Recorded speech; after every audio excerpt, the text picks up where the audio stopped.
You will have just a short. Well, you wanted that in. I said, yeah, but can you help me? You will have just a short break. Yeah, yeah. Yeah, you know, because we have to do some To do another extra one. days. Yeah, of course. How do you feel? I Aren't you feel great. tired? You can. So what are you working on? I've been writing a script for 2 years. It's called Alien Nation, and it's for Fox. And it's due yesterday, and so I'm still working on it. Good. But, you know, it's supposed to be a big, you know, $100 million studio film, and I've tried to put everything I have into it. Oddly, being a studio film, it's still a personal story for me. It takes place in Arkansas. It, you know, deals with fathers and sons. Some of those fathers and sons are aliens. But, you know, hey. Yeah. But it's, I don't know, it's, you know, I'm sure you've dealt with it before. I went in and they said, this is a $200 million film. We can't do that on this one.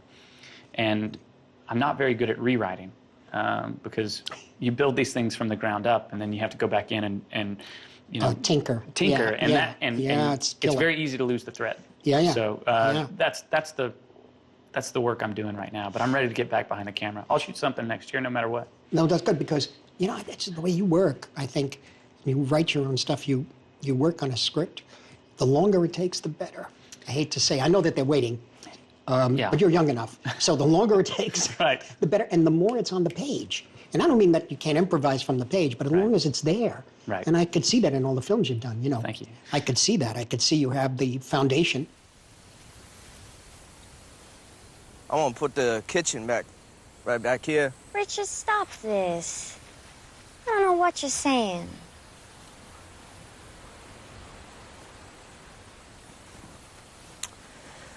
I bought it. This whole acre.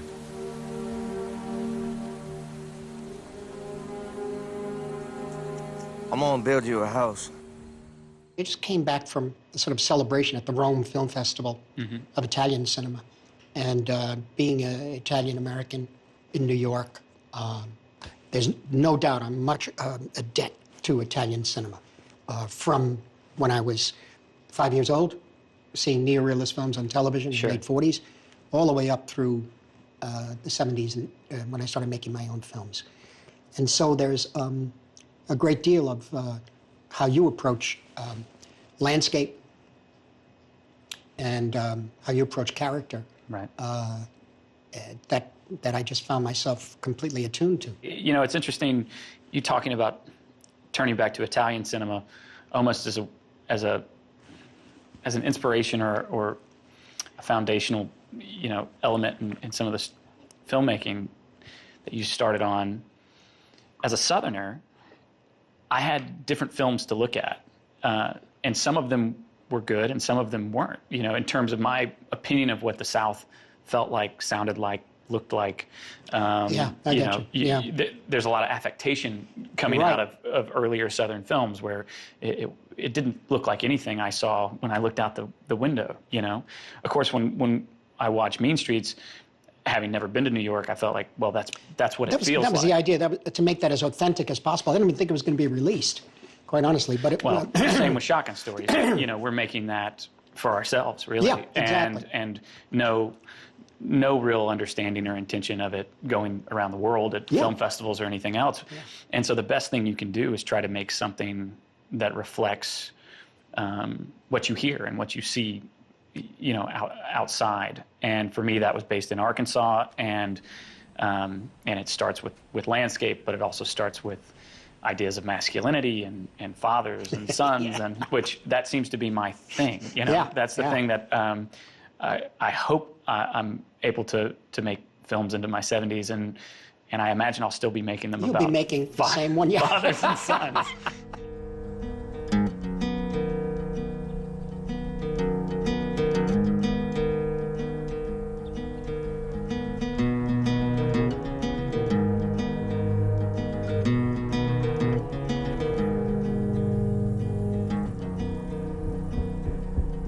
There was a re-release of Lawrence of Arabia when I was in 6th grade, and I remember even at that age walking into the theater and just being struck by the the scale of that film because it was projected in 70 millimeter. It was gorgeous. Yeah. And the impact that just that horizon line from one side of the screen to the other, that's something that I have yet to be released from. And when you go to Southeast Arkansas, things just get flat. We don't have access to an ocean, so we don't have that kind of horizon line, but you have these fields that are essentially oceans, and that it just seemed perfectly suited to making a film. You know, it seemed like if we shoot anamorphic, if we shoot in that aspect ratio, that horizon line is perfectly suited for it. Yeah. After Shotgun Stories, I kind of joke sometimes that I was just unsuccessful enough to be able to keep making my own Yes, things. exactly. Had my films been a little more successful in the theater, I can't say I would have been brave enough to resist some studio coming down and saying, hey, why don't you try this, before I was ready. Yeah. And because I remember after Shotgun Stories, I think it wasn't offered to me. I think I was trying to get a job directing like a horror sequel or something, because Well, that would be fun. It would be totally fun. But I don't think I would be sitting here talking to you right now had they and because that fell through. So I sat down and I wrote Take Shelter and Mud in the same summer, out of just necessity. Mud I'd been thinking about since college. Take Shelter was more of like an immediate.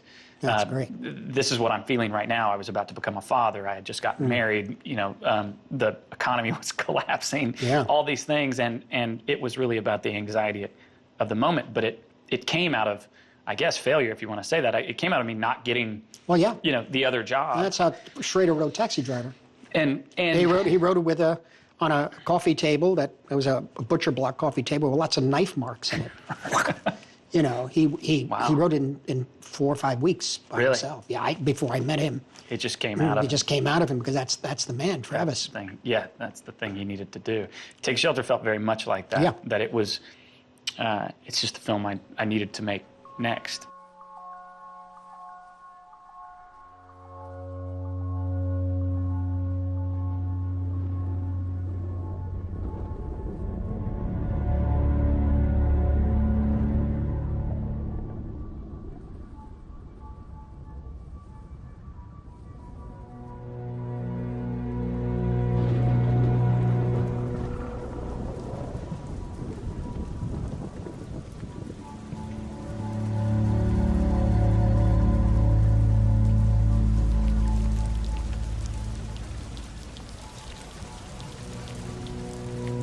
I've made conscious choices evolving in terms of the way I move the camera. I was always afraid to move the camera, and I move it very sparingly. But with Loving, I finally started to move the camera the way I wanted to. Yeah. And it's because we had the support systems to do it. Shotgun Stories, we don't move the camera at all because we had this giant Super America packet. We couldn't. That's funny. That's funny. I don't realize that. You didn't? You don't realize it. It's no. a very It still. feels like it's like a lot of movement. Yeah. Well, it wasn't until Mud that we started to move that I used Steadicam for the first time. It just made sense. We were with these boys. We're on this river. Yeah. It would have been impossible to get a crane, out where we were shooting. But it represented the feeling of what those boys were doing out there. You give a lot of power to the Steadicam operator in terms of how that shot is framed. I have to really talk it out and make sure that the components and the pieces are all going to line up. But also that it's that floating. It's not Take Shelter. Take Shelter was, I was looking at The Shining, and I was looking at these shots behind Nicholson as this camera moves in, and as a film school student, I'm like, well, who's motivating that movement? What's that movement trying to say? Because it's Kubrick, so he's saying something. Yeah. And you're like, oh, well, I think it has to be about the spirit of that place. Working in on his brain. So I completely stole that for Take Shelter, if that's even what he was doing. Yeah, no, I think it was. Yeah. And so Take Shelter is all track in these shots, so much so that even in post there were some static shots that I just added just the slightest drift to, because it's all, moving in on this guy. With Loving, it was a camera system that I saw in a photograph from a Coen Brothers film where they have a they have a piece of dolly track, and then they have a jib arm with a remote head on. Oh, it's Deakins. Yes. He's great. Yeah, Yes. he did that in It was from No Country for Old Men. Yeah. Yes. Yeah. And I was like, that's it. Because I whatever that is, that's what I want. Because in Loving, Richard Loving's trapped. He's just always trapped. They're always trapped by the circumstance of their race and where they're at. And so I wanted movement. I wanted to be able to track with him, but I didn't want that floating. I didn't want any of that relief. That tracking is so, to have it that locked rock in solid. is really determined. It's very, very clear. It's a message. And even if the audience doesn't notice it, they notice it. Yes, they feel it. I mean, in case of Meat Streets, I did a lot of camera movement. It was all handheld. Mm-hmm. You know, it was very funny. The night it was shown at New York Film Festival, Bob Altman was there. I got to say hello to him. I said, yeah, I liked your film, he said. But all those tracking shots, all those handheld shots, I would have done them with a crane. I said, me too, if I had the crane. Exactly. Exactly. I would have had that crane coming through the ceiling.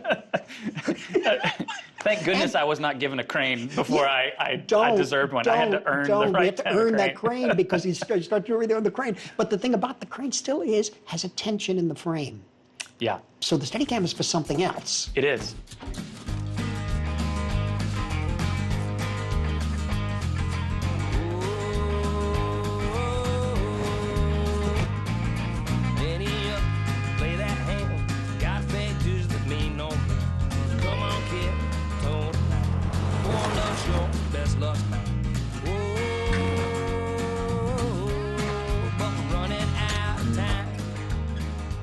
How do you approach dealing with themes like this, or your interest and sensibility within context of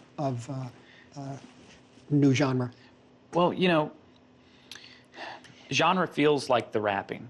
Genre feels like maybe the thing that we can sell and that will draw people in. I had this interesting moment before I wrote Take Shelter, where I went to go see The Hurt Locker, which is a film I was really affected by, mainly because I'd enjoyed Catherine Bigelow's films before. I liked Point Break. Yeah, she did a lot of noirish films. Yeah. She did, and she was an action director, you know, with Point Break. And I was looking at Point Break, which is a film about adrenaline junkies, and then you watch The Hurt Locker, and it's about an adrenaline junkie. That's right. And it was like, well, she actually kind of made the same film, just she made it though basically with independent sensibilities. It wasn't forced to have kind of the typical plot of an action movie. And I thought, wow, what if I could make a psychological thriller or basically a disaster movie, which is what Take Shelter kind of is, but completely subvert all those necessary elements to make it a big blockbuster, and let's take the freedom of independent cinema and let's make it about this couple, and let's make it about marriage and communication. But it would always hold the DNA of that genre.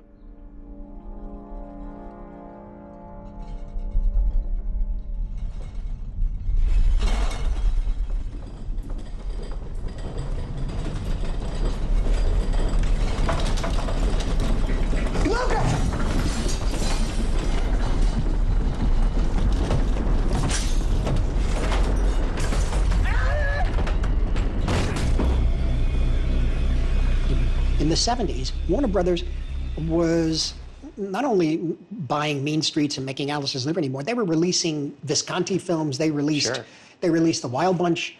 It was an amazing place. Right. And so it was possible to make genre films. We thought. Right. And no one told you otherwise. We really thought. Right. And tried like hell. The guys who made them the right way was Spielberg and Francis. Francis would yell at me because I would talk about trying to change aspects of certain structures in genre, and he'd point out the genre has to remain the same. That's interesting. Don't change. You change it, you're revising it. And it's not going to be the genre. genre. And you'll ostracize your audience if you do. That was his warning. Yeah. Mm-hmm. And he was right, I think. I've suffered some from that, you know. Well, they expect a certain story. You're dealing with myth in a way, too. It's true. It's based in myth. But, you know, if you look at Shocking Stories, it's a revenge tale. But I was realizing there is this moment in a revenge film where this main character is going to go out and seek that revenge and be successful about it. And even though that action is violent or destructive, we celebrate it because comeuppance and poetic justice is something that is deserved. It deals with something that's universal and that is part of being human, being a human being, stripped away from all the politics and Sure. the rules of society, so to speak. There's something very primal about what you're into. And whether it's going to be aliens or whatever, you're still going to have that core you did in Midnight Special. They're all just exercises in us trying to understand it better and maybe understanding what human nature is. Yes, exactly. And if you can get to a better understanding of, well, maybe this is some of our operating system. This is how we work. Yeah. And I feel like that's what I'm always thinking about is well, does this feel like human nature? Is this how someone could Right. respond? And sometimes, my films might confuse people or they might feel even slow to them. It's because I'm not building things out of plot. Yeah, good. Yeah. Yeah, that's exactly it. I'm trying to build up to an emotional hinge point.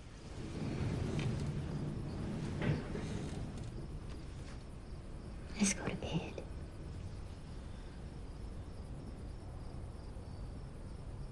I can take care of you. I know that.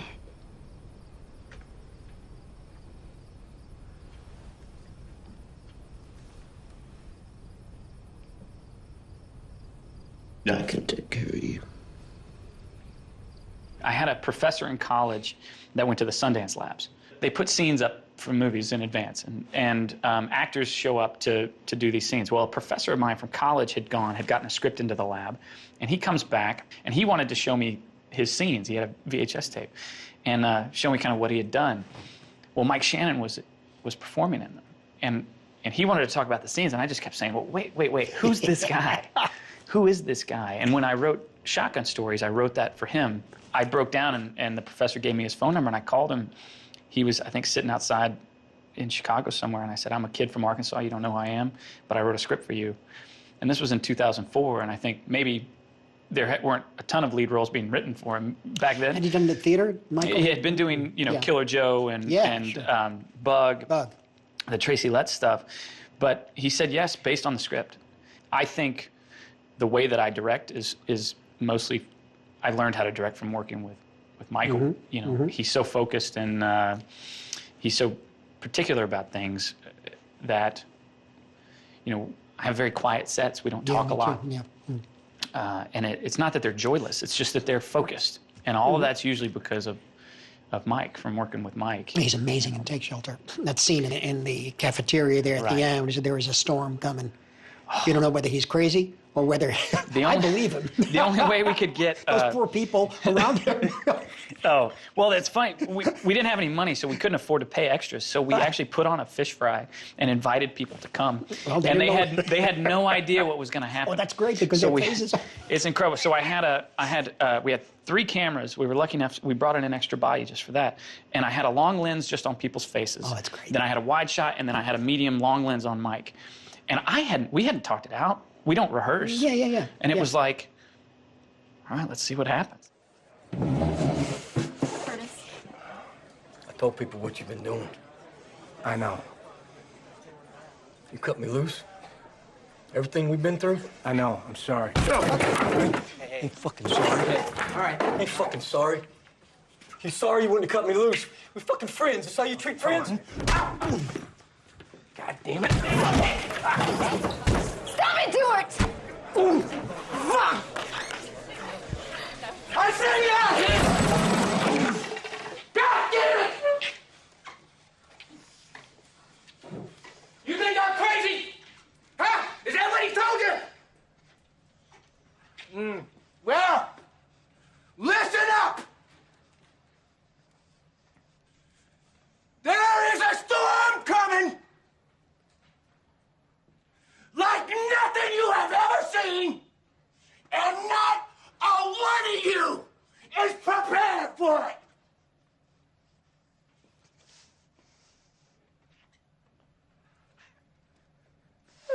You think I'm crazy?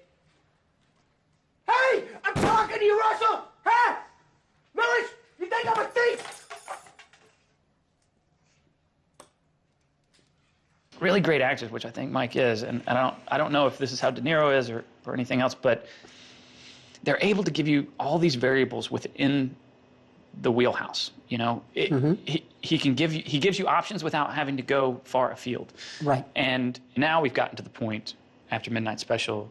It's another level. It's another level. different type of we reached out. De Niro and I reached out. He was working with Coppola. He was working with Bertolucci. He was working with Mike Cimino. Yeah. I mean, there was a whole thing going on. Yeah. But by the time it was his project, Raging Bull. By the time I had some issues at the time, but finally when I got to make it, that was our culmination. And then he pushed me further with King of Comedy, which was a whole other level.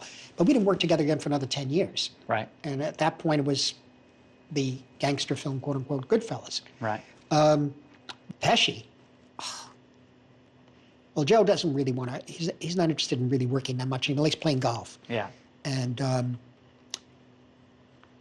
he wanted certain things. I put him in. For example, one of the things he wanted was Goodfellas. Says, I'll be in the movie if you do this scene for me. This is what happened to me. Mm-hmm. With an old friend of his, quote unquote. Mm-hmm. And I said, well, we're in a restaurant. I said, okay, do it. He said, no, I can't do it here. I said, all right, where do you want to go? Go up to the apartment. Go to my apartment. And he does. What do you think? I'm funny? What am I a clown? I'm here to amuse you? Huh? And I said, we're doing it. Could you fit that in? I said, I have the perfect place. That's fantastic. That's fantastic. And then we worked on it in rehearsal and created a scene. Ah, really? Yeah, and just shot it with 2 cameras and one day to squeeze it in. Was anything ever written down? Yeah, based on the rehearsals. But it's not in the original script. Oh, wow. And because the film had such a strange structure, again, we talk about plot, I'm not interested in plot that much. Right. You know, so you could just go in and punch and pull back out. It's just so much, though, because they're just, these guys, you're kind of always terrified of them. Right on the edge. We didn't catch it on film, but for the Ty Sheridan, the main boy in Mud, it was like this acting class for him. Because every week, the first week we have Reese Witherspoon show up, and then we have Ray McKinnon show up, and then Michael Shannon, and then finally McConaughey shows up. And every week, his acting style would kind of mimic what he was looking at, and Matthew was doing the voice exercises, and then I look over and I start seeing the boys on set doing the voice exercises. But Matthew was I found him to be a really fun collaborator.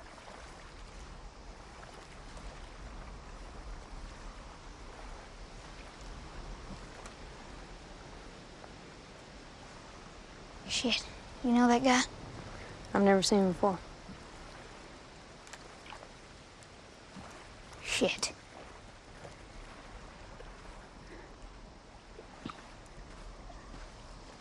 What you say, boy?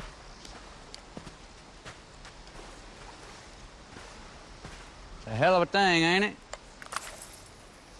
What's that? Boat in the trees. It's a hell of a thing. Talking about our boat? Talking about my boat. We found it. Hey, you found it with me living in it. Possessions. 9/10 of the law. It took me about 45 minutes to realize it was Matthew. That's a compliment. That's a real Because I never seen him do anything like that. And I was just stunned by it. And immediately I cast him in Wolf of Wall Street. Right. Well, because he's a pretty free spirit. Yeah. And I'm pretty regimented when it comes to these scripts. Oh.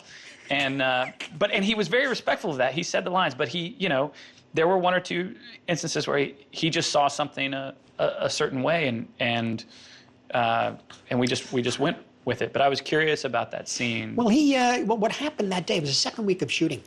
Then at one point, Leo comes back up in the corner, and Leo says, he's doing these things. I said, what? He's doing he's humming or something. I said, what do you mean? He said, he's doing like these weird voice things. Right. I said, yeah. He said, maybe we should. I said, I already shot the whole, I said, yeah, but wait a minute. What if we just do a 2-shot? And maybe I'll run the other camera anyway on him. Yeah. Just to see what this is. He said, it's something about his voice and he's keeping his voice going. Or I said, don't explain, just let me see. Yeah, right. That's where I told Matthew, goes, hey, you doing this stuff? Can we do it in the picture? He goes, yeah, sure. Sure, yeah. He's just all about, yes. I'm walking down the street, no place to turn. I mean, and Leo doing the, trying to go along with it. We were just the crew. That was it. That made the movie. We were just like the second week of shooting. That was it. Right. Took off. Need some help here? Snake bite! Snake bite. Stay calm. Cottonmouth. Just under an hour. We'll take care of you. Let's go. Let's go, people.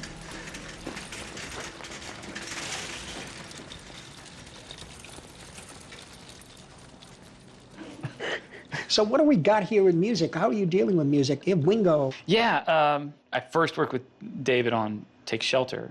On Shotgun Stories, my older brother's in a band. Yeah, I saw his name there. Yeah, and he's in this band, Lucero, and we didn't traditionally score that film at all. He would write music, I would ask for certain things, and then I would cut it in. And I was really nervous about working with a composer on Take Shelter, which I knew needed to be supported by that. I know, it's hard. But it's because it's very scary too, because the last thing you want is music stepping on things Yeah, and an being an overblown affectation. score to let you know how to feel. Yeah, it could be the worst. I'm big on themes. I like the idea of a musical theme that you can return to, and it took us a long time on Mud to find it, but eventually we found it.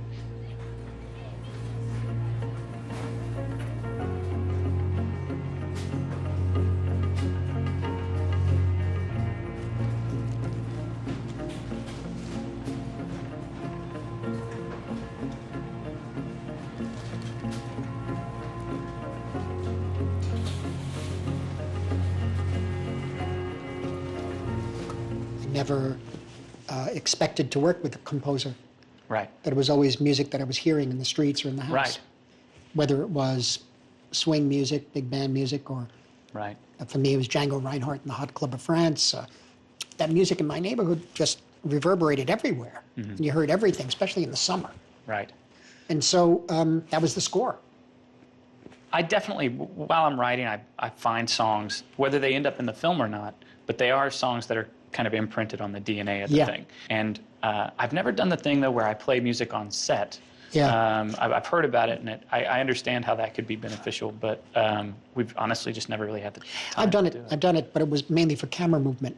Ah, that's interesting. For example, the ending of Layla and Goodfellas, where all the bodies are being found. Yeah. Put it right on set, play it, the camera, Michael Ballas is moving the camera around a pink Cadillac So with the two that dead bodies. rhythm and that. Yeah, that's right. I don't have to say go slower, faster. I could hear, and I could see it. Yeah. So sometimes we do that for the movement. Right. Right. I had a headset on Loving, because there was I think we spoke about it, but there was this one Magic Sam song that is a Yeah, was that the one in the bar at in the the bar? end. It's great. When I wrote that scene, I had that song in my mind. That really works. You got a fix? I ain't got no fix. See, yours is easy. All you gotta do is divorce her. Divorce? All you gotta do. Yeah. I'm gonna divorce her. That's all you gotta do, right? That's all you gotta do.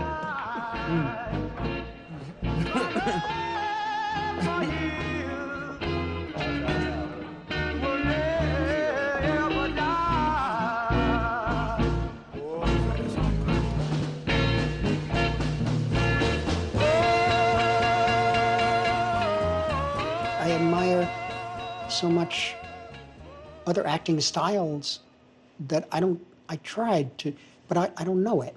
Right. I don't feel comfortable. And ultimately, what would I be achieving if I was able to get, like, for example, a very solid script and you can't change a word? Right. And you get a wonderful actor, he or she, whether it's French, English, whatever. What do you need me for? Right. I don't know. I feel like that's my next big challenge. If I feel like I understand camera movement and feel more confident in it. Lighting, I've started to check these boxes. Improvisational dialogue, I just haven't fully embraced it yet, it feels like the next creative challenge for me. Well, the thing is, I don't know. It could be cultural because here in New York, people talk. Right. Gregarious or anything like. Not in the South. Not in the South. It depends. I have a few relatives that are like that. I have to but write not that all, character. yeah. I have to write that character, and that hasn't happened yet.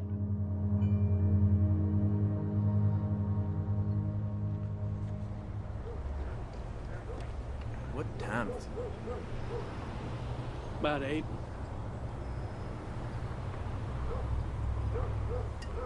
This one empty-ass town. It's like we own it. If I owned this town, I'd sell it. We don't own the square root of shit.